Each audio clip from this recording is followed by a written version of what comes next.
we've got a lot to go through yet. We're all sort of looking at the lame duck, which I'll talk about in a minute. But and thanks for the great job this society does, and Jim Conselman's leadership as well, because you really do need places where you can get together and talk about some of these issues and really kind of network, because we really are at an important time. Let me first talk just a little bit about the election and a little bit about where I see tax policy going in the future, and then maybe some questions if there's time for that. But let me know when it's time to end. I looked at this, and of course this does seem a little different than 2010. But clearly, if you look at all the polls and sort of the races that are happening, it really is trending our way. And when you have a president that's at 39 or 40, it just is a great opportunity. In terms of the Kentucky Senate race, I saw the DSCC pulled out. They're not going to buy any more ads there. I mean, this was their top target of the cycle. You look around the country, and we're seeing, at least in the last week, you saw sort of some of these races widen. Now they're coming back together. They always do tighten at the end, and that's why it's so important not to kind of take any sort of comfort in that you're ahead, because now is when you really have to push through to the end. And I think that we have some tremendous opportunities, and it is important that just recently that I saw that both Angus King and Joe Manchin have said they would consider caucusing with the Republicans, which is sending a huge signal around the country. Now, I don't know how serious they are, but if coal were one of my big industries and I were a Democrat, I think I might be caucusing with the Republicans too. So that'll be interesting to see how that plays out. Now in Michigan, we have our governor's race is going better. I think what happened is in August, Mark Schauer very aggressive. We have our primary August 5th, and generally after that it's sort of quiet until after Labor Day. It's sort of the typical thing. Mark Schauer, who's a Democrat candidate for governor, aggressively went on TV with really sharp ads, really attacking the integrity of the governor, sort of moved his numbers up. And, but now I think you're seeing that race settle back. Recent polls have the governor ahead, Rick Snyder by 7 points, and his campaign is now operating on all 8 cylinders, and really I think we just need to make sure everything is implemented so that he wins. Even when you're in Detroit, people know that things have gotten better in Detroit, and that's not easy to say. Very much taken on the leadership issues and done the difficult things that we need people in office to do. And one of the things that I see as I travel around is people want something to happen. They're really tired of, and frankly for the last 2 years, to some extent both sides have said, if we do nothing, we'll win. And the problem is we're really still facing a really fragile economic environment. To have negative growth in the last quarter. The last quarter was over 4%. The quarter before that was negative, actually negative. The economy retracted. And you all know the numbers in terms of youth unemployment, number of people who left the workforce. It's at record levels. So even though our rate is below 6 and we can sort of be happy about that, it really isn't reflective of what's happening out there. And while, at least until recently, the market seemed to be doing well, that doesn't really translate when you're at home and talking to people. It just, the market's doing well, that doesn't mean that families are doing better. And part of the problem is incomes of median incomes are either flat or declining. And so there's a lot of anger out there. You look around the world and you see what is happening in Europe. Really, we look good in comparison. I'd say it's only relative. But they've pretty much done all they can on fiscal policy and monetary policy there. What else is left? What are they going to do to try to create growth? You're seeing China's economy not hitting the numbers it had. So the sort of the horizon looks really challenging for us in the future. And obviously one of the things we can do, and there's many in terms of policy, but one of the things is tax reform. And so that's why I and other members of the committee worked for 3 years to really get this detailed draft. And obviously, because I've heard from a lot of people, you could make different trade-offs in that legislation. But the key thing going forward is really two things. One is people said, you just can't do it. It's too hard. And we proved, yeah, it is hard, but you can do it. With a comprehensive bill that actually grows the economy by 20%, increase median incomes by $1,300 a year, increases charitable giving by $2 billion, 2 million more jobs, so some significant positive improvements. But the second thing is we got a dynamic score. And this has been something that we've been fighting about the whole time I've been in Congress. And as you know, under static scoring, the assumption is that tax policy doesn't have any effect on people's behavior. I think we all know that's not true. And I always liken it to high school physics, where they say, first assume there's no gravity. And you're in class, and we're like, well, that's not the real world. There is gravity, so what are we doing here? And that's similar with static scoring. So now, in every bill going forward, we will actually have some analysis of what the real world how it will be impacted. And that will actually help us drive the debate, because not only did the Joint Committee on Taxation analyze the bill with growth numbers, but several outside independent groups looked at it and said, this is going to create economic growth. And I think as we move forward, it's going to be economic growth that's going to be really the touchstone. And it isn't just in the macro sense. I mean, that's important to all of us, but it's going to mean, what does this really mean for individuals and families? And it will mean more benefits, it'll mean higher wages, it'll mean the ability to provide for yourself and your family, to really achieve the dreams that you and yourself, your kids, or your family may have. That's, I think, going to be a really huge challenge going forward. Obviously, there's other areas, energy policy, regulatory policy. I mean, 37,000 regulations in the last decade in the U.S. I think we're a pretty regulated society. Jim and I just came back from the EU with several members. We were there really trying to set the stage for the US-EU trade agreement, which the European parliamentarians have come to us 3 different times, and I just thought it was very important to send a signal that we were as interested in this as they were because of the potential for growth there. And we heard it again and again, their concerns about growth. And when we talked to them about how valuable this was in terms of growth for both economies going forward, and for the people who live in the 28 nations of the EU and who live in the United States, that really did resonate. They're all very interested in, I'll tell you, 28 nations, 7 different parties. It's really a challenging environment over there. But that is something that I think we have to do as we move ahead. Obviously, TPP is another area. If we can have a counterweight to China, and if we can have some of these very large, world-class agreements that really set the standard, it will force those economies that aren't following sort of the rule of law and the standards. First of all, it'll elevate the standards, and it'll force other nations to meet those standards. And I think that's going to be a real important thing going forward. So there's clearly energy policy, trade policy, tax policy, regulatory policy. All those things can help us.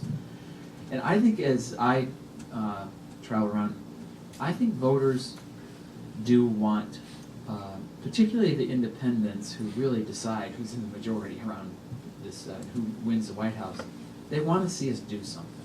And they know that that means you're going to have to make trade-offs. And I think that you can say, I'll never forget, Alan Simpson called me up after we released the tax bill. He goes, well, you'll never work anywhere again.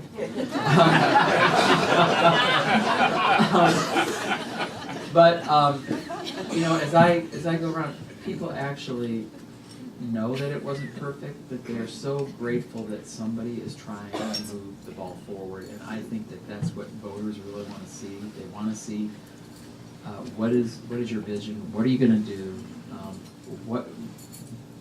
What is your roadmap for the future?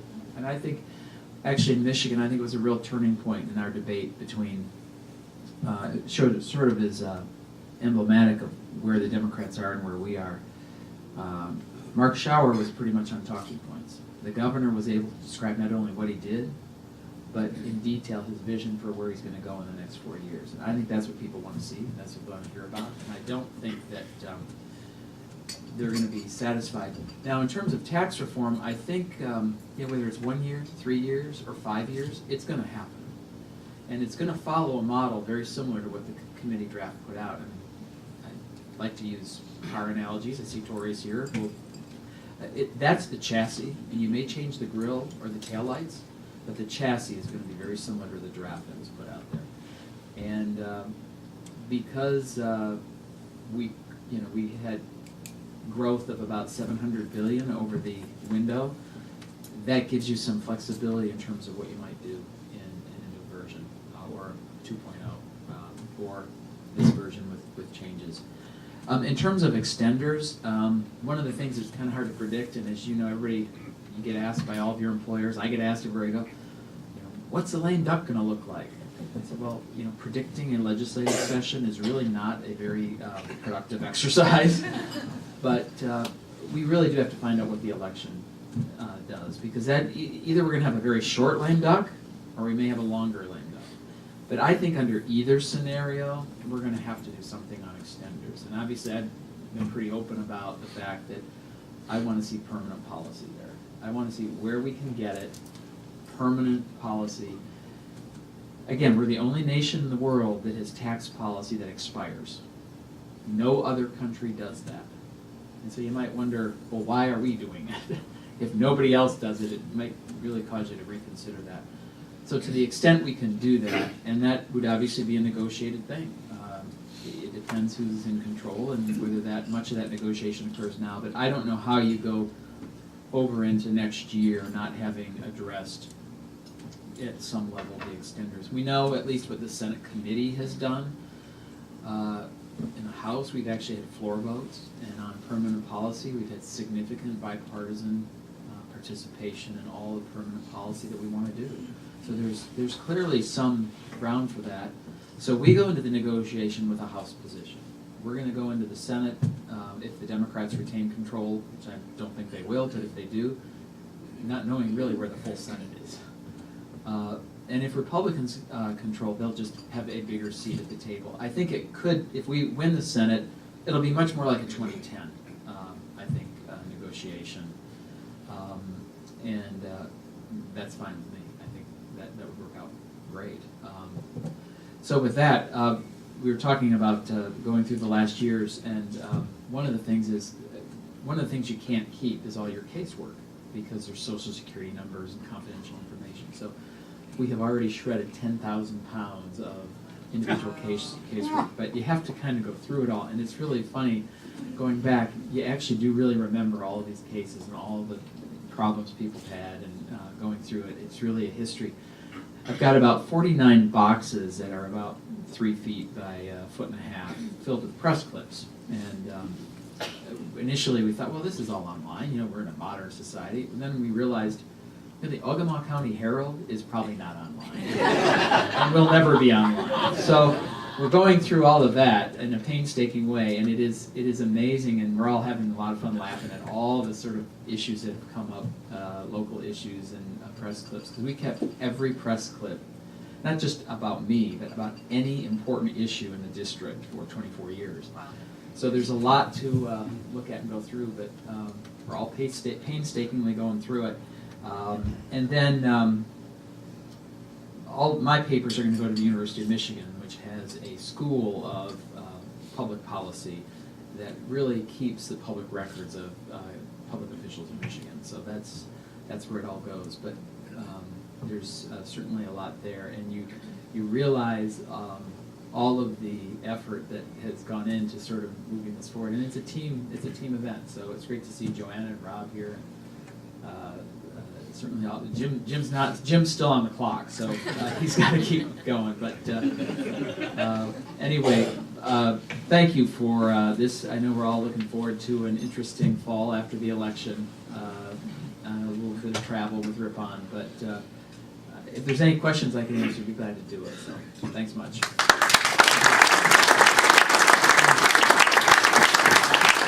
Joanna, you did such a great job. You get the ability to ask the first or the last question. I'll take the first. Okay, and we have a microphone, everyone. The last time we did this, everybody said we can't hear the questioners, so here you go. All right. I just want to know, since you came, what's been the biggest difference that you've seen in Congress since you came here and now? Well, obviously technology. We're going through all of the technology stuff, and I have cassette tapes, I have beta, I have VHS, CDs, and then information online. So the online stuff, the University of Michigan could just pull off, but we've got boxes and boxes. I mean, we taped, as you remember, every floor speech and everything. So clearly the biggest change is the rise of the internet. I mean, when I was chief of staff, I could never leave my desk, much less leave the country, because you had to answer the phone. And now you can be anywhere, and I mean, the good news is when I did leave my desk, I was away. I mean, that's probably a big change, but I think certainly the rise of technology and the internet. And then secondly, in the way the Hill is clearly after 9/11, the security changed dramatically. You know, when I think of the mid-'80s and you know, just sort of walking around, it was a very different environment. I mean, we've all adjusted to it, but I think those are two sort of big changes. But also, I think then the third biggest change, which has been recent and sort of really with this administration, is, I mean, legislative teams of the President of the United States were all over the Hill. And actually, you saw them everywhere you went, and you knew what was happening. And there's such a disengagement over the last term that is a very big change. And I just don't know if that's going to come back or if that's a trend that'll continue. When I look at Bush 1, well, first of all, a lot of people don't know just how involved Ronald Reagan was. I mean, he called members of Congress. I mean, Bill McBride and I were chiefs of staff together, and Bill actually helped train me. And it's funny, we were called administrative assistants then. And I'll never forget, there was a note on my chair, and it was Bill McBride, AA meeting tonight. And the staff member said, "What are you?" Bill Schuette came in and said, "What are you doing?" So, anyway. But I think a lot of people forget, I mean, because that was then sort of the line the president's put. I mean, Ronald Reagan was so active, and his legislative team was so active, but you look at what he was trying to do in an agenda sense, big things. And he called members of Congress. He had members of Congress to Camp David.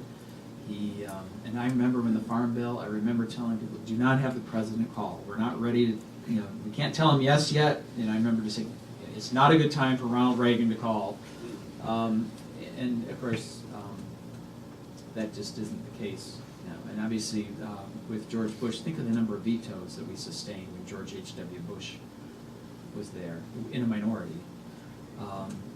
And I guess the last thing I'd say, having been in the minority twice, in the majority twice, it's really something your parents taught you, but you want to treat people the same no matter where you are.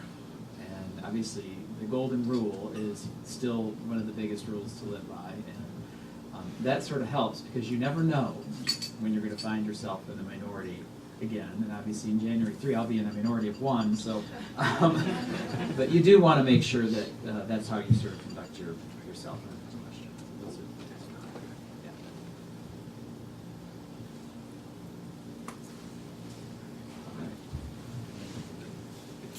Mr. Chairman, you mentioned the need for permanency in our tax policy. Yeah. Is there any chance that Republicans, in your view, would go for something on inversions in exchange for something permanent? Well, if you try to do something in sort of a stovepipe on inversions, you can be sure it won't be effective. I mean, we did it in 2004. It clearly hasn't changed things.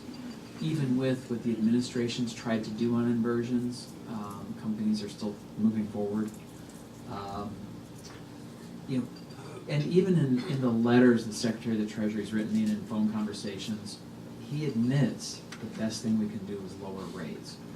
So I think it's a larger package. Now, interesting development in the last couple of weeks. I mean, Zients was at the Washington Economic Club, and his whole presentation was how the president's proposals are the same as the camp discussion draft.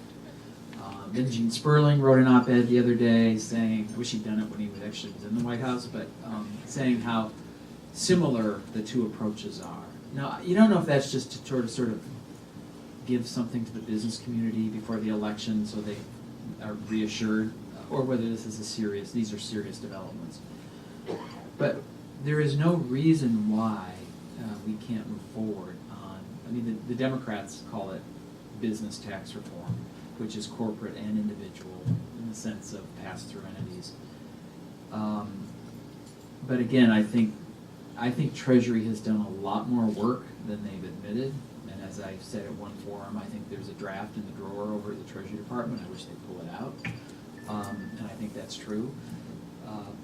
And so the real question is, does this president want to engage on this issue? I think right now the inversion issue is a great political issue, but we cannot sustain the position we're in right now. Companies are, you know the list, it's really long.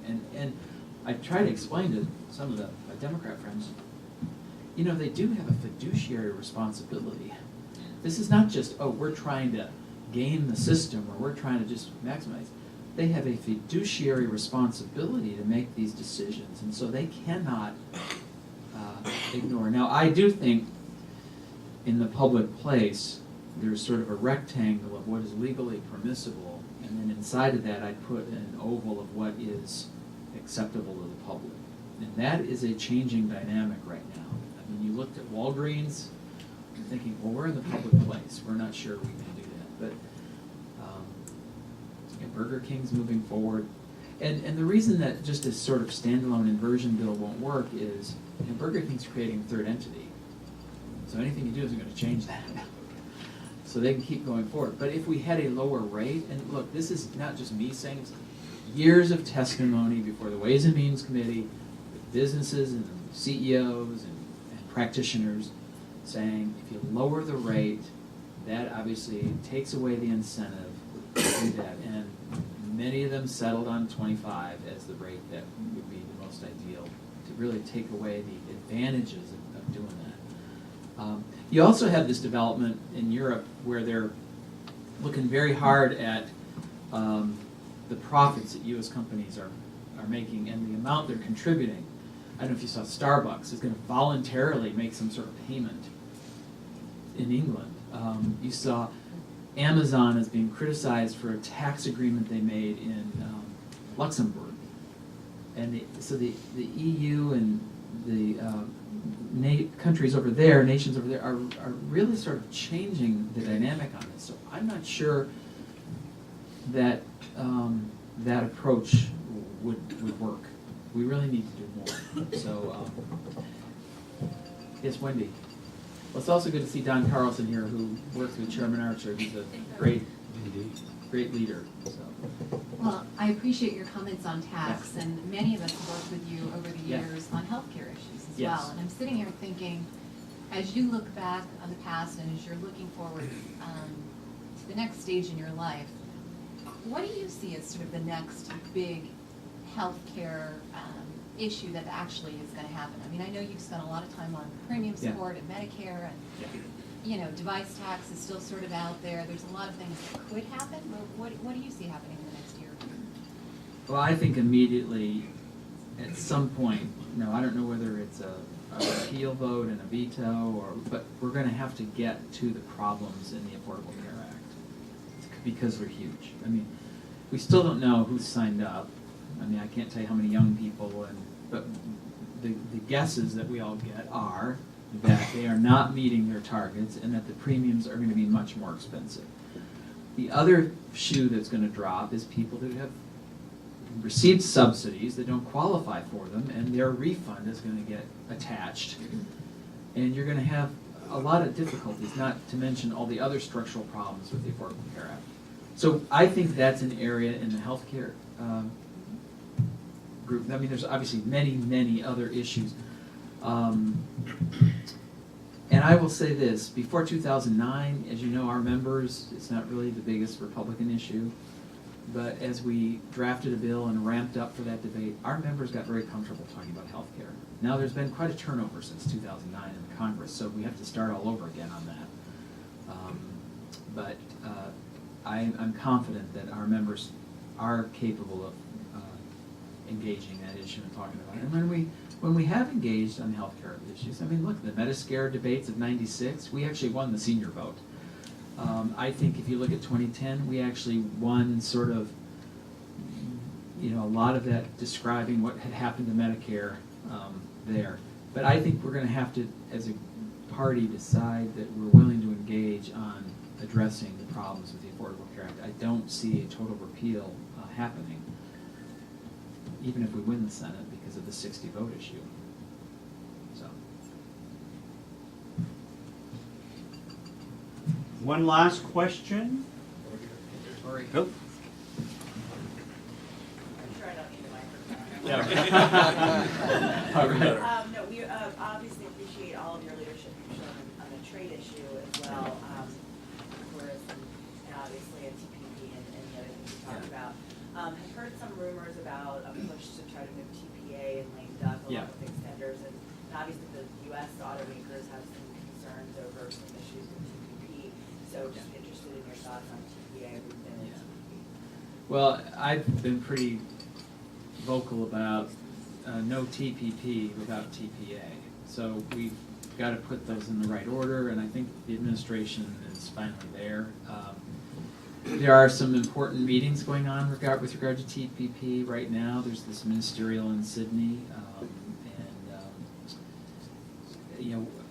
it's a little unclear if APEC is going to follow that or not. We think it is, but the Japanese are not where they need to be right now. So I don't know whether there will be a breakthrough in Sydney or not.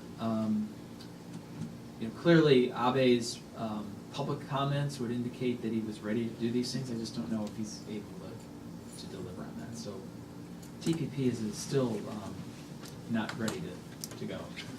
I'm ready to move forward without Japan. I think we need to tell them very bluntly, either you're in or you're out. I mean, first of all, they're a late entry to the negotiation, and we said at the time, yes, you can enter, but you can't lower the standards or delay. So, but clearly with Japan in, it's a much larger economic agreement, and if part of TPP is a counterweight to China, you'd want to see if that can work out.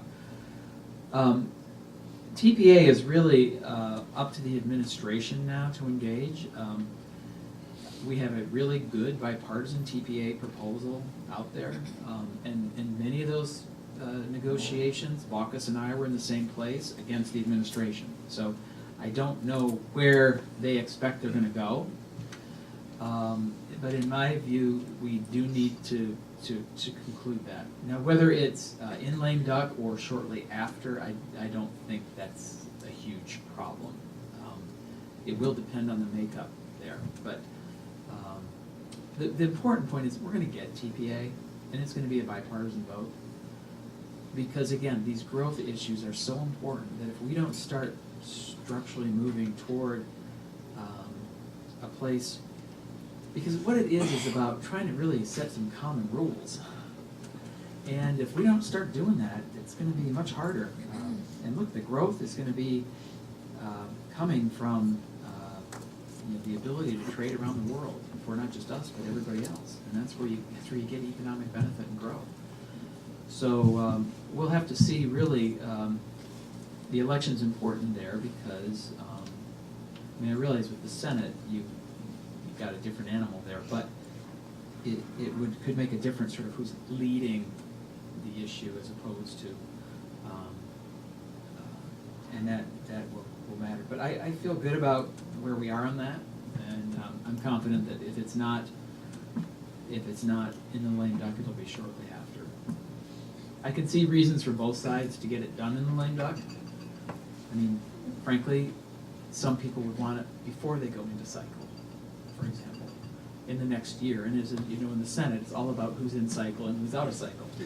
And so why not try to do it then? But there may not be a consensus at that point. So, yeah. Well, it has come to an end. We have done some research, though, Mr. Chairman. One in particular, we would like to give something to Jim Brandell for always taking our phone calls, our emails, helping us get rooms, etc. And as you all may or may not know, very soon he'll be reaching out to you because he'll be doing another triathlon. And so the mascot for your new bike, of course, is the Teddy Roosevelt bobble. Oh, right. So we'd like to give that to you.